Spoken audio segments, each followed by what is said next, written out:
They fired the flare because they were dying. 8 elite SEALs trapped in a kill zone with no way out. Ammunition running low, wounded bleeding into the jungle mud. Their last resort signal screaming orange fire into the night sky, begging for angels that weren't coming fast enough. But someone was already watching, someone they dismissed as dead weight. Just another desk jockey sent to observe real operators doing real work. And in the next 60 seconds, 5 impossible shots would rewrite everything they thought they knew about who the most dangerous person in the jungle really was. The Zodiac's rubber hull whispered against black water as Lieutenant Cade Monroe guided them through the narrow mouth of the cove. Monroe kept his profile low, one weathered hand steady on the tiller, eyes scanning the seam where white surf met dark stone. He didn't trust the quiet.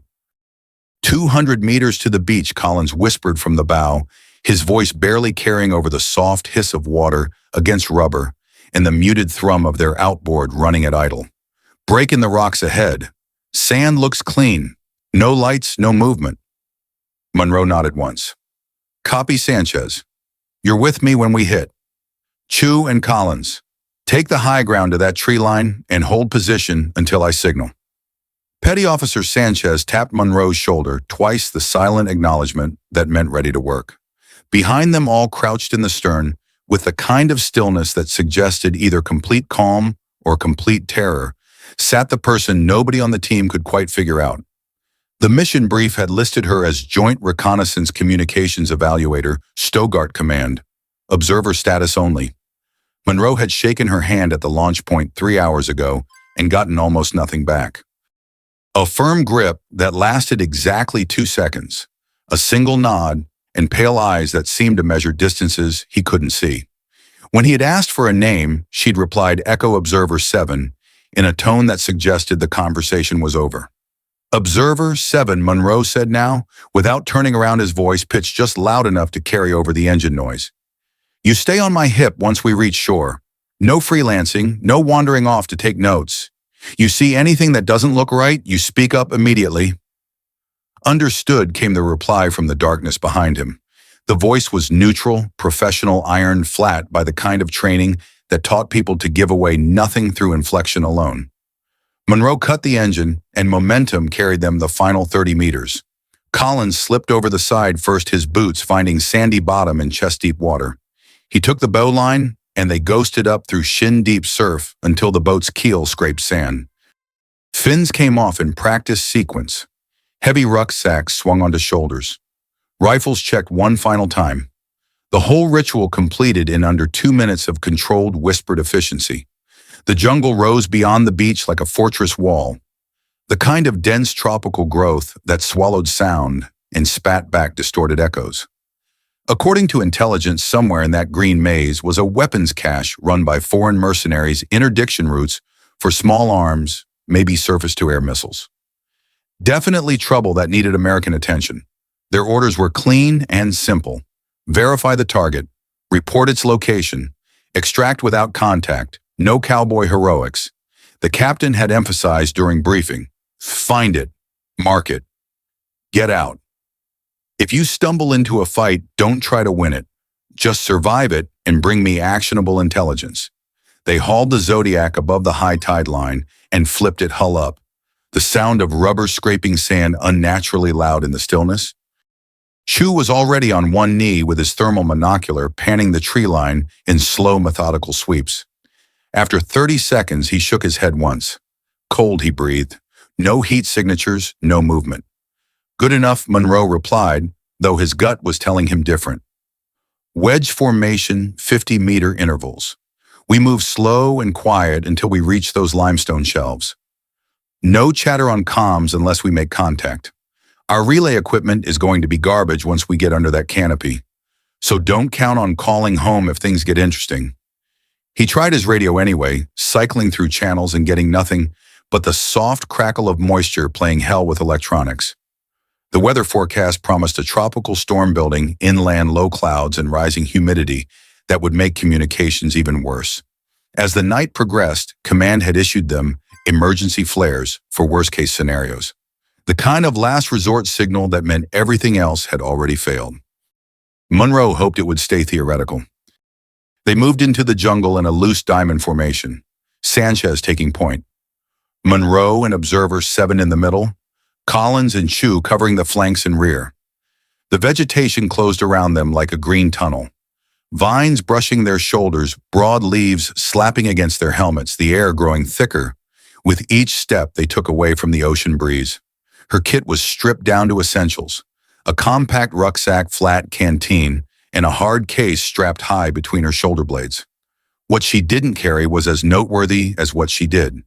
No long rifle, no specialized optics, no equipment that screamed operator. Chu raised a fist, bringing the patrol to a halt. He'd spotted something that made him uncomfortable. A section of ground that looked too clean, too deliberately maintained. The leaves were arranged too evenly, like someone had swept them into place, and the soil showed signs of recent disturbance. Monroe crept forward to examine the area, running his fingers through dirt that felt wrong somehow. Too loose, too recently turned the kind of ground preparation that suggested human activity, recent and purposeful. That's when Echo Observer 7 spoke for the first time since they left the beach. "This trail has been prepared," she said quietly, her voice carrying just far enough to reach the whole team. "Recent work, probably within the last 48 hours. Whoever did it knows how to camouflage field modifications."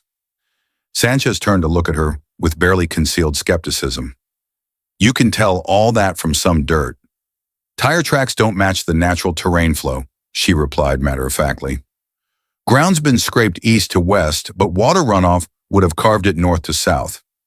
Those leaf patterns are staged, not natural fall. Classic preparation for an L-shaped ambush. They want you to follow this path because it leads exactly where they want you." Monroe studied her face in the dim light filtering through the canopy. There was something in her expression that wasn't quite civilian, wasn't quite desk jockey. The way her eyes tracked the terrain suggested someone who'd done more than read about fieldwork and training manuals. "You're saying we're walking into a trap?" he asked. "I'm saying someone's been here recently with hostile intentions. The ground doesn't lie, and this ground is telling a story about people who've studied American patrol patterns." Sanchez laughed quietly. "Maybe she's been watching too many war movies." Monroe looked down the trail, which curved out of sight around a limestone outcropping. It was the obvious route forward, the path of least resistance through terrain that didn't offer many alternatives. But Observer 7's words carried the kind of certainty that came from experience, not speculation. He made his decision. "Duly noted," he said professionally. "We continue mission as planned." He signaled forward movement with 2 fingers, and the patrol began moving again. But as they advanced deeper into the jungle, Monroe couldn't shake the feeling that they just dismissed a warning they should have heeded. Behind him, Echo Observer 7 said nothing more. She simply followed, eyes constantly scanning the vegetation around them, reading signs that apparently no one else was trained to see. The trail narrowed as they moved deeper, inland walls of vegetation pressing in from both sides until they were walking through what felt more like a tunnel than a path. The air grew even thicker, heavy with the smell of decomposing leaves and the cloying sweetness of night-blooming flowers. Every footstep seemed to echo despite the soft soil, and Monroe found himself unconsciously slowing his pace. Sanchez felt it too, like the whole place is holding its breath. He murmured, rifle held at low, ready as he picked his way around a fallen log that looked like it had been positioned rather than naturally fallen. The observation was more accurate than he knew. Monroe had operated in jungle environments from Southeast Asia to South America, and healthy jungle was never this quiet. The absence of animal sounds usually meant one of 2 things. Either predators were nearby, or humans had been moving through the area recently enough to spook the wildlife into silence. Collins and Chu brought up the rear, their movements betraying increasing tension.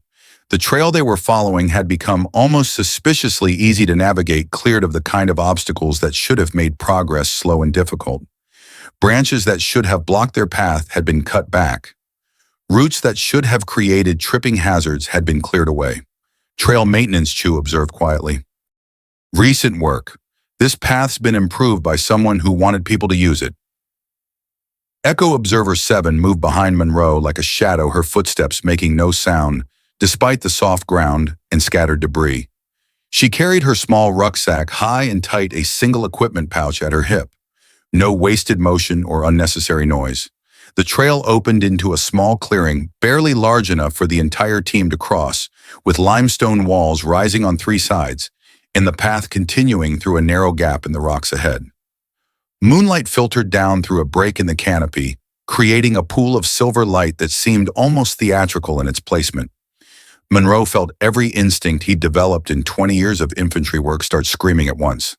The clearing was too perfect, too convenient, too obviously designed to channel movement in a specific direction. It was exactly the kind of terrain feature that tactical manuals warned about, the kind of place where bad things happen to good soldiers. He raised his fist to halt the patrol, but the gesture came a heartbeat too late. The jungle exploded.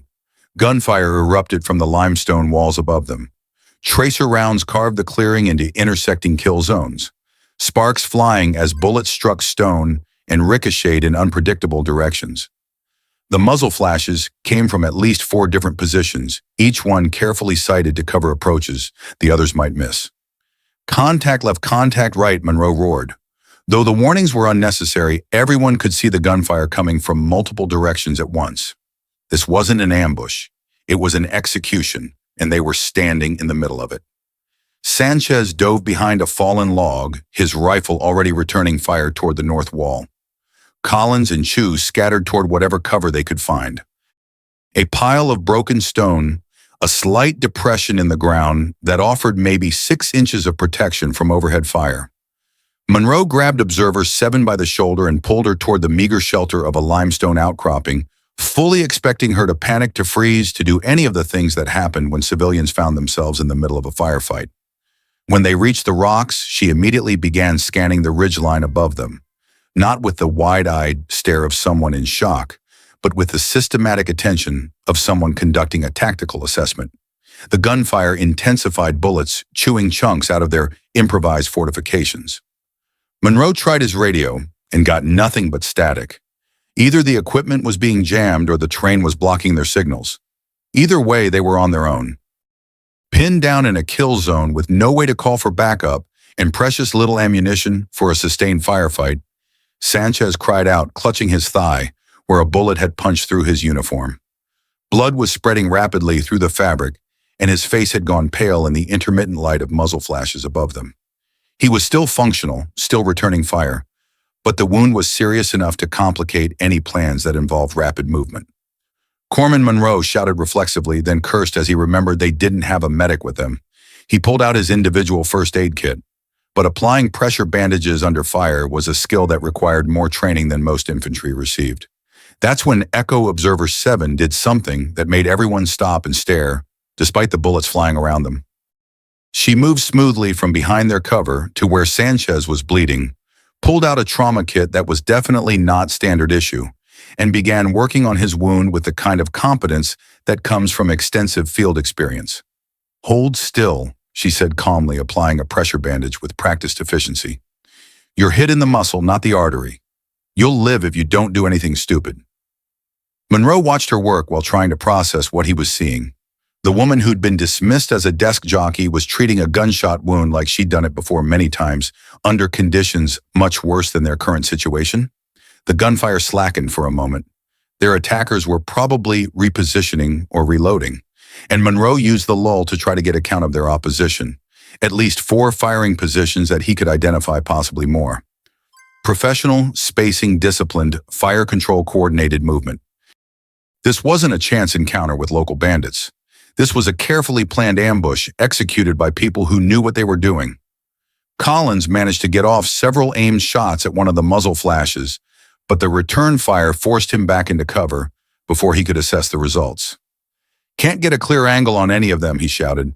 "They've got us bracketed from every direction." Monroe's mind raced through their options. They were pinned down, taking casualties, running low on ammunition, and facing an enemy that had chosen the time and place for this engagement. Their communication equipment wasn't working, extraction wasn't scheduled for another 6 hours, and the nearest friendly forces were hundreds of miles away. He reached for his belt and found the emergency flare that command had issued for exactly this type of situation. One signal, bright orange, visible for miles in clear weather. It was their last resort, the acknowledgement that everything else had failed, and they needed immediate assistance from anyone within range who might be monitoring emergency frequencies. But firing the flare would also announce their exact position to every hostile force in the area. It was a desperate gamble that assumed help would arrive before their enemies could bring additional forces to bear. Monroe made the decision that combat leaders have been making for centuries. When all the good options are gone, he pulled the pin and fired the flare into the night sky.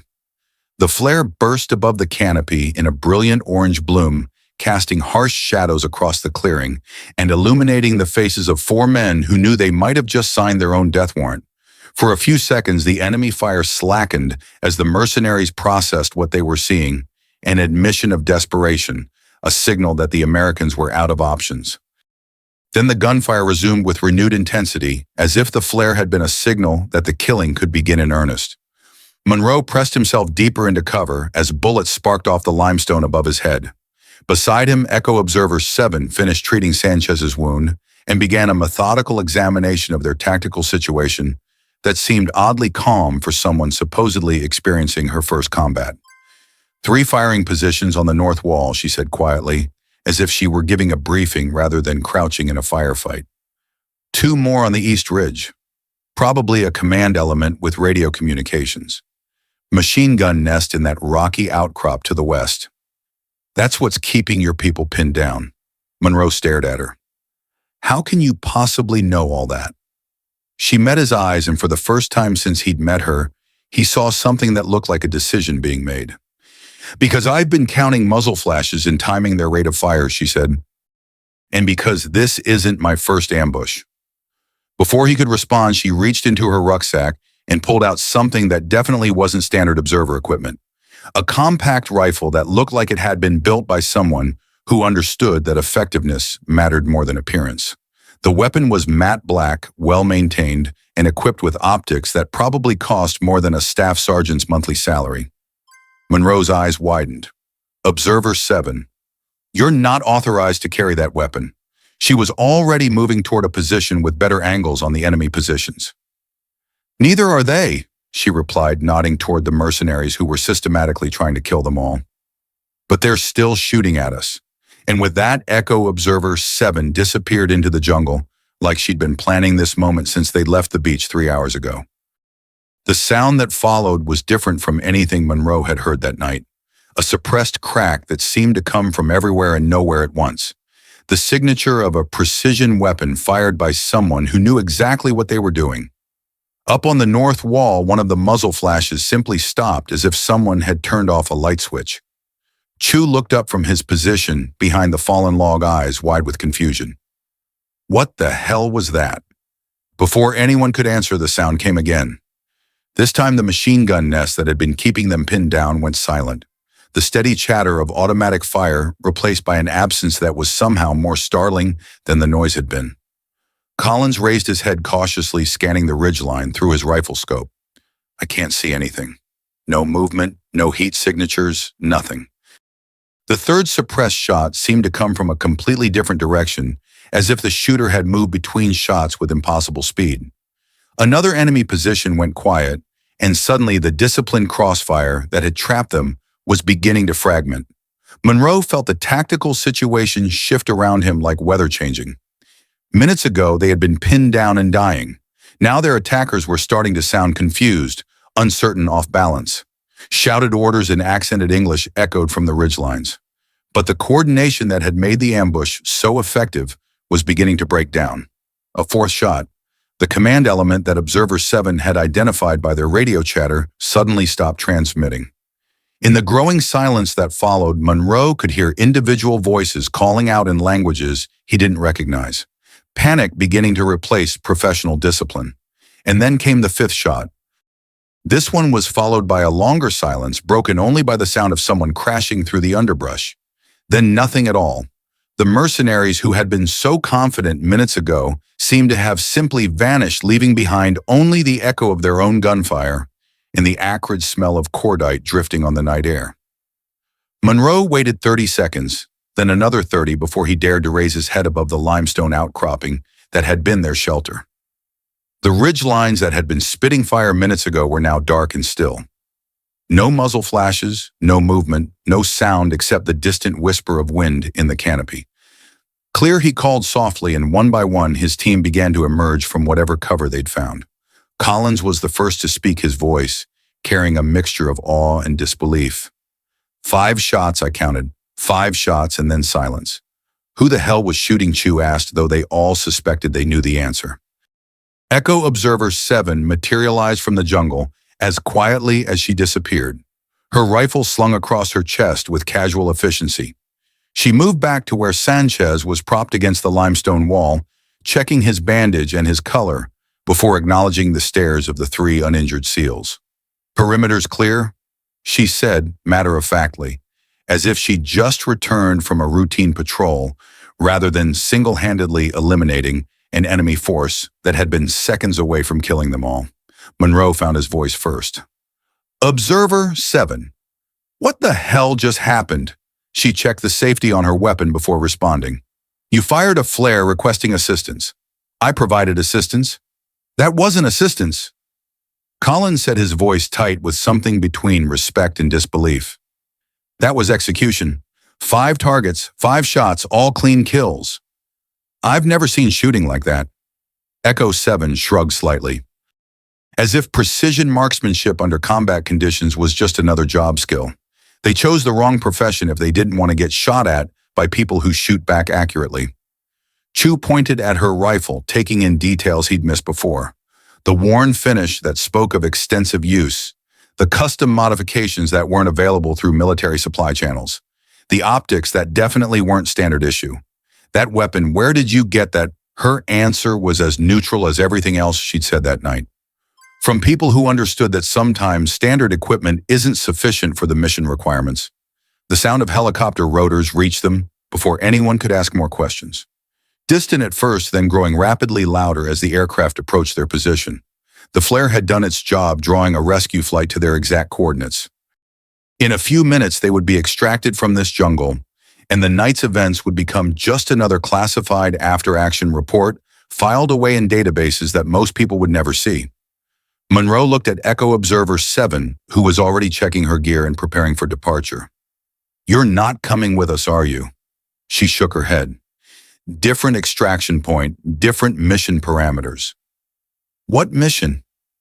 he asked, though he suspected she wouldn't answer. Her response was as enigmatic as everything else about her, the kind that doesn't appear on organizational charts.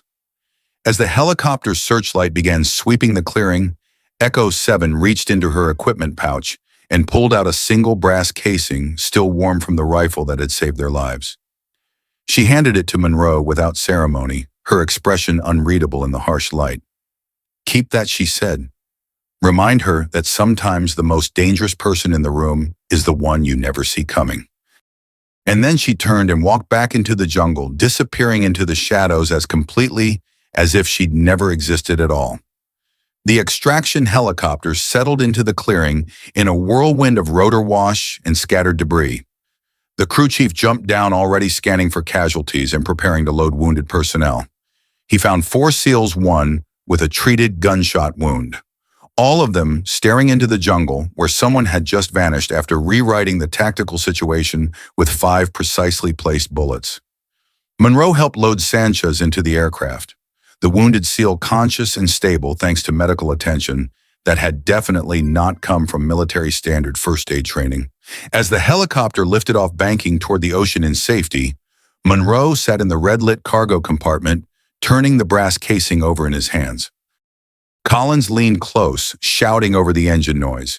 "Sir, what are you going to put in your report?" Monroe looked out the window at the jungle falling away beneath them. Knowing that somewhere in those trees, Echo Observer 7 was already gone, moved on to whatever shadow mission had brought her into their lives for exactly the time it took to save them. He closed his hand around the brass casing, feeling its weight and warmth. "I'm going to write that we encountered an unknown sniper who provided covering fire during enemy contact. Details classified pending further investigation, and if they ask for details," Monroe met his eyes. "Then I'll tell them that some things are classified above our pay grade, and this is one of them." The helicopter banked east toward home, leaving behind a jungle that held its secrets well. Somewhere in the darkness below, Echo Observer 7 was already becoming a ghost story that 4 SEALs would carry for the rest of their lives. A reminder that in a world where appearances could be deceiving the quiet ones, were sometimes the most dangerous. And in Monroe's pocket, a single brass casing served as proof that when everything else failed, precision mattered more than position. Competence mattered more than credentials. And sometimes salvation came from the person you'd never suspect. 5 shots, 5 kills, no misses. The work of someone who understood that when lives were on the line, there was no substitute for being exactly as dangerous as the situation required.